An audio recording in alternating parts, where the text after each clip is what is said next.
Hello guys, and welcome along to the channel. I hope you're all doing really well. Unfortunately we're in another lockdown, aren't we? So detecting's been knocked on the head for a while.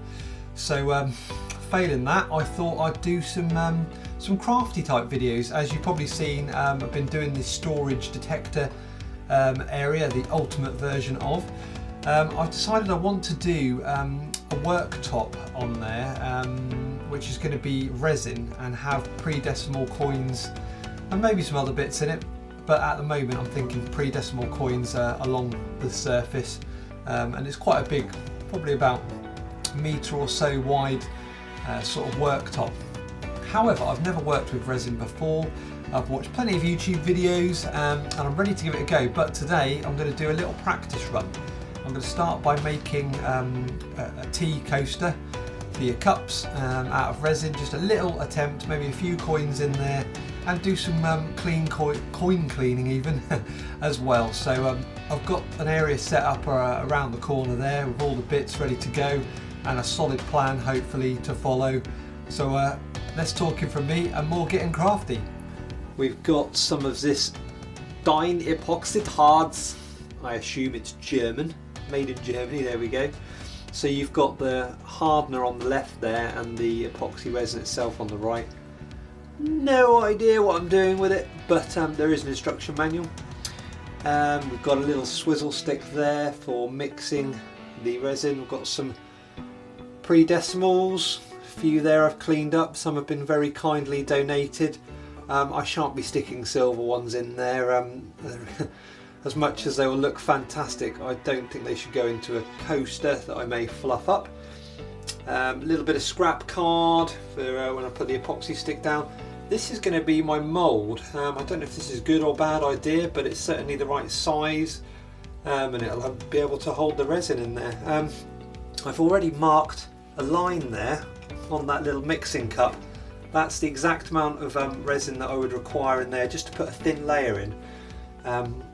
I initially want to put a thin layer in just so the coins can rest on them, and then put another layer in so they're then sealed inside, as it were.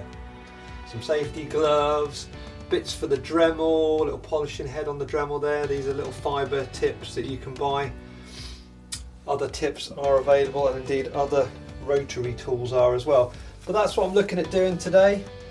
If I get anywhere near a finished coaster, that'll be a miracle, because I think the resin takes quite a long time to dry. But we'll have fun either way.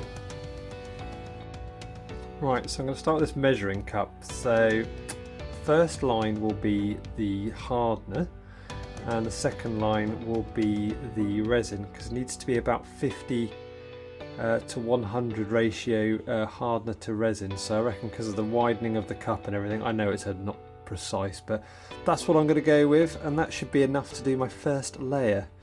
Right, let's get pouring.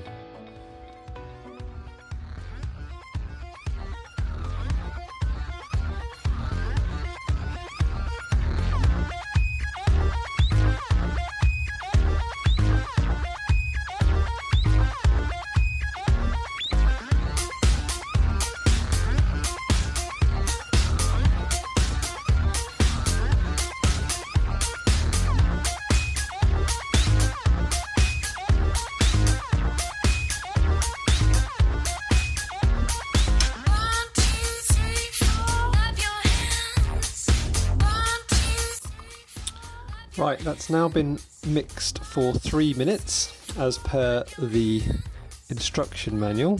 Now I'm going to get the light over a little bit more. Ooh, let's see if we can see right into there. Okay, so it should be clear and free of streaks.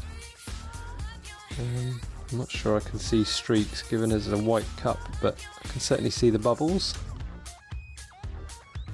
It's had 3 minutes. Well, this is why we do the practices. Certainly looks clear enough. I can see all the way to the bottom. Right, let's do our first pour.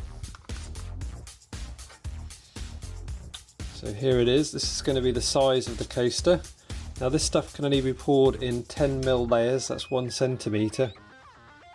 And if I was to put a coin, for example, pick one up. If I was to put this Australian coin, right there and then pour over it, then the coin surface will be proud of the resin unless it slips underneath, and I don't want that. I want it to be sitting encapsulated in the resin, so I'm going to do it in layers. So this should be, if my maths is right, enough to cover a nice first layer. There we go. And all this is a kebab skewer, by the way, but perfect for a little mixing stick. See loads of bubbles in there, but I did watch something on the internet about assisting with bubbles, so I'll give that a go. Right, that's the mixture out. Let's have a look then. Oh, perhaps not have that on the surface. Right, as we can see then, quite a few bubbles in there. This is not what we want, but they should come out on their own, but got a secret plan. Secret off the internet plan. Apparently, if you heat the surface a little bit, we'll draw the bubbles out. Oh yeah. I can see that instantly clearing it up. Oh, that's really clever. Thank you, internet.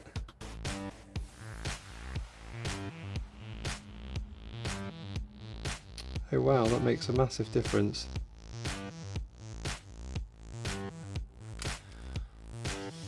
I've got them all. Yeah, still see some. Tell you what, if you haven't done that when you're doing your resin, you really should. That looks crystal clear now.